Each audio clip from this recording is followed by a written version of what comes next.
नांदेड़ जिले के मुखेड़ तालुका के चंदोला गांव में अवैध रेत परिवहन को लेकर दो समूहों के बीच लड़ाई हो गई है। इस लड़ाई में रेत माफियाओं ने तलवार और खंजर से मुखेड़ के युवकों पर जोरदार हमला किया। तलवारों से हमला किए जाने से 5 लोग गंभीर रूप से घायल हो गए हैं। घायलों को मुखेड़ के उप जिला अस्पताल में भर्ती कराया गया है और उनमें से एक की हालत गंभीर होने के कारण उसे नांदेड़ के सरकारी अस्पताल में भर्ती कराया गया है। ये खबर शहर में हवा की तरह फैलने के बाद पुलिस ने संज्ञान लिया और तुरंत नांदेड़ जिले के पुलिस उपाधीक्षक अविनाश कुमार और उप विभागीय पुलिस अधिकारी गोसावी मौके पर पहुंचे। पुलिस ने 9 आरोपियों को हिरासत में लिया है और उन पर मुकदमा दर्ज करने की प्रक्रिया जारी है। आपको बता दें कि ये विवाद अवैध गौण खनिज परिवहन कर रहे लोगों और चंदोला गांव के कुछ युवकों के बीच हुआ है।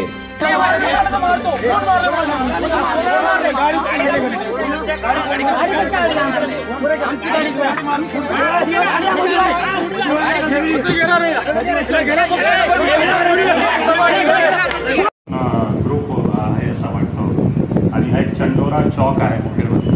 तिकडे एक घटना आज सकाळी घडलेला आहे। त्यामध्ये एक काही शंकर चिंतमवार, नागेश पुतलवार, नागनाथ लोखंडे, शिवानंद चिंतलवार असा एक मुखेडचे काही लोक आहेत आणि दुसरी साईड जे टिप्पर चालवतो जे भरकडे हा एक कवडेगाव लोहा तालुका उस्माननगर PS यांचे रहिवासी आहे।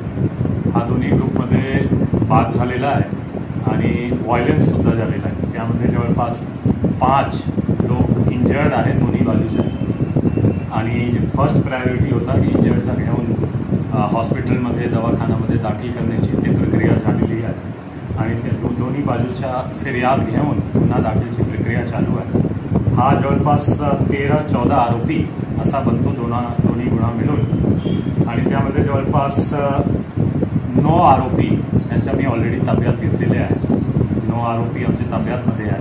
आणखी जे रिकव्हरी, गाडीची रिकव्हरी, आर्म्सची रिकव्हरी, हा सर्व प्रक्रिया चालू आहे। काही रिकव्हरी झालेली आहे, काही रिकव्हरी होणार आणि एक वरिष्ठांचे मार्गदर्शनमध्ये यांची एक सखोल चौकशी करून की काय एक्झॅक्टली मॅटर होता, काय वरून वाद झालेला आहे याची चौकशी करून एक कडक कारवाई दोन्ही पार्टीवर। वाद 2-3 स्टोरी आता फिर्यादमध्ये त्यांनी दिलेला आहे।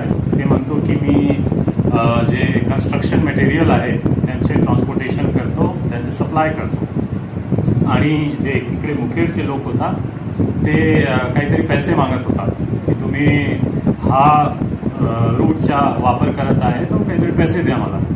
तो असा एक खंडणीचा प्रकार दिसतो एक फिर्यादमध्ये। दुसरी फिर्यादमध्ये ते किरकोळ रिजन दाखवतो की मी जात होता, त्यांनी 4 व्हीलरचे अडकून मला खालून मी पडला आणि तेही येऊन मला मारपीट केलेला आहे असा किरकोळ रिजन त्याच्या फिर्यादमध्ये आहे।